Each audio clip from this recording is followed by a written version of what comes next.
सबके सामने ऐसा रिएक्ट किया जैसे उसके साथ कुछ हुआ ही ना हो। ठीक है, तुम इतने प्यार से इनवाइट कर रहे हो तो तुम्हारे साथ वीआईपी रूम में चलता हूँ। वैसे भी पैसे आने में अभी थोड़ा टाइम है। इतना बोलकर आरव और राहुल वीआईपी रूम की तरफ जाने लगे। धीरे धीरे वहाँ खड़े बाउंसर्स भी आरव के पीछे पीछे जा रहे थे। आरव ने पीछे मुड़कर देखा। अब उसको सच में फील होने लगा था कि वो अनजान आदमी सही कह रहा था, लेकिन अब आरव कुछ नहीं कर सकता था। जैसे ही आरव वीआईपी रूम में पहुंचा, राहुल ने आरव को धक्का देते हुए कहा, चुपचाप यहाँ चेयर पर बैठ जा। तुम्हें क्या लगा इतनी आसानी से तुझे पैसे लेकर जाने दे देंगे? पैसे तेरे बाप के हैं क्या? आरव को गुस्सा तो बहुत आ रहा था। पहले उसकी वाइफ की इंसल्ट की और अब फादर के बारे में राहुल बोल रहा था, लेकिन आरव ने खुद को अभी कंट्रोल किया। कसीनो के सारे बाउंसर आरव के चारों तरफ खड़े हो गए। राहुल आरव के सामने चेयर लगाकर बैठ गया। अपना असली नाम बता और किसने तुझे भेजा है उसका नाम बता। मैं जानता हूँ ये सब करने के लिए तुझे यहाँ किसी ने भेजा है। चल चल जल्दी बता, ज्यादा टाइम नहीं है तेरे पास। आरव ने राहुल को देखा और स्माइल किया। उसकी आंखों के सामने अपना सीधा पैर उठाकर उल्टे पैर के ऊपर रखा और राहुल की तरफ देख रहा था। मेरा नाम आरव अंबानी है। मैं अपनी वाइफ और उसकी फैमिली के साथ घर जमाई की तरह रहता हूँ। मैं यहाँ इसलिए आया क्योंकि मेरी सिस्टर इन लॉ यहाँ कसीनो में पैसे हार गई। बहुत कर्ज हो गया था, इसलिए मैं खेलकर सब कुछ सेटल करना चाहता था। बस तू घर जमाई बनकर रहता है और तू अपनी साली का कर्ज उतारने आया था। बस इतनी सिंपल कहानी है तेरी। राहुल हंसते हुए आरव की तरफ देख रहा था। फिर धीरे धीरे राहुल के चेहरे की हंसी गायब हो गई और सीरियस होकर आरव को देखने लगा। शक्ल से मैं बेवकूफ दिखता हूँ क्या तुझे? क्या लगा तू ये घर जमाई वाली कहानी सुनाएगा और मैं मान जाऊंगा? जल्दी से सब कुछ बता दे, नहीं तो बहुत बुरा होगा तेरे साथ। राहुल का गुस्सा देखकर आरव के चेहरे पर एक अलग तरह की स्माइल आ गई। एटीट्यूड, एरोगेंट वाली स्माइल उसके चेहरे पर आई और राहुल की आंखों में देखते हुए बोला, तुमने बिल्कुल सच कहा राहुल। मैं कोई आम इंसान नहीं हूँ, इसलिए मैं बोल रहा हूँ मेरी फैमिली को छोड़ दो और मुझे मेरे पैसे दे दो। मैं चुपचाप यहाँ से चला जाऊंगा, नहीं तो। आरव अपनी बात पूरी करता उससे पहले ही गुस्से में राहुल बोला, नहीं तो क्या क्या करेगा तू? मुझे डरा रहा है? यहाँ चारों तरफ देख, एक इशारा करूंगा ना, ये सारे लोग तेरी वो हालत करेंगे कि तू सोच भी नहीं सकता। और तू मुझे धमकी दे रहा है? राहुल उठकर गुस्से में आरव के पास आया और उसकी कॉलर पकड़कर बोला, ये मेरा कसीनो है, मुझे कोई फर्क नहीं पड़ता तू कौन है, किस जगह से आया है।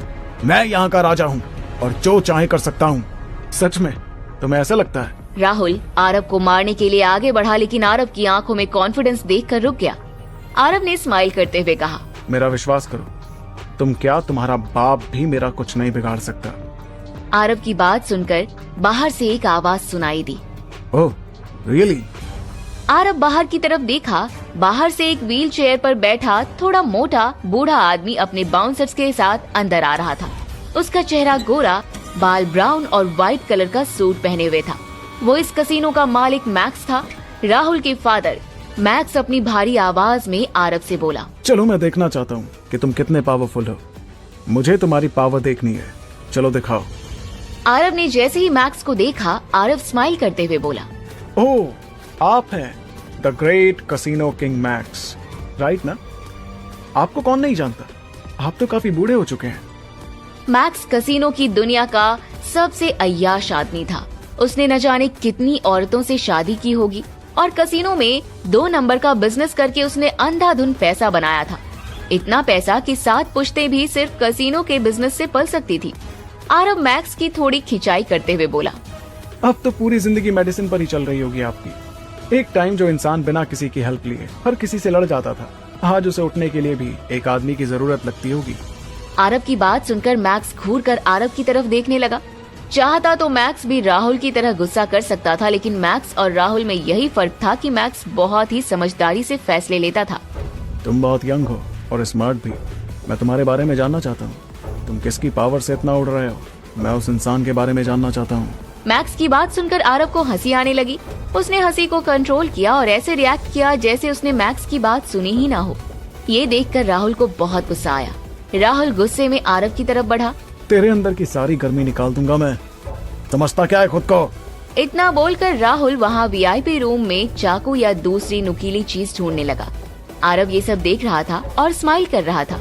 जैसे ही मैक्स ने आरव को देखा, वो भी थोड़ा कंफ्यूज हो गया क्योंकि हर कोई उनके सामने बैठने से भी डरता है, लेकिन आरव के चेहरे पर स्माइल थी। बस राहुल, बहुत हो गया। बिना कुछ बोले कुछ देर के लिए साइड में खड़े हो जाओ। मैक्स की बात सुनकर राहुल ने अपने गुस्से को कंट्रोल किया और साइड में खड़ा हो गया। मैक्स अपनी व्हीलचेयर को रिमोट की हेल्प से आरव के करीब पहुंचा और बहुत आराम से बात करते हुए बोला, तुम मुझे जानते हो? कसीनो की दुनिया में ऐसा कोई नहीं है जो मुझे नहीं जानता है। मेरे बारे में इतना जानने के बाद भी तुम इतने रिलैक्स होकर बात कर रहे हो, कैसे? आरव ने मैक्स की बात सुनी और बहुत ही रिलैक्स वे में कहा, दूसरों के लिए आप लेजेंड हैं।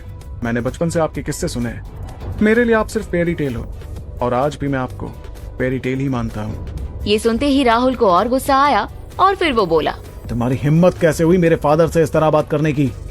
मैक्स ने हाथ दिखाकर राहुल को शांत होने के लिए कहा, फिर आरव से बोला, इट्स ओके बॉय, मुझे पता चला तुम अपनी वाइफ के साथ ससुराल में रहते हो।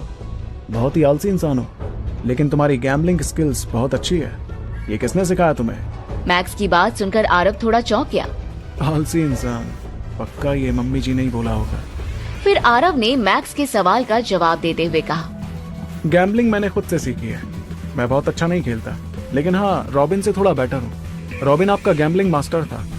Self learn, nice.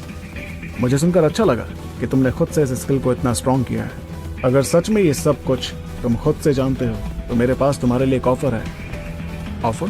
कैसा ऑफर? मैं तुम्हें एक चांस देता हूँ। तुम मेरे कसिनो में मेरे लिए काम करो, मैं तुम्हें हर महीने के 5 लाख रुपए दूंगा। और सिर्फ इतना ही नहीं, तुम्हारी फैमिली को बिना कोई चोट पहुंचाए उन्हें जाने दूंगा। बात यहीं खत्म नहीं होती।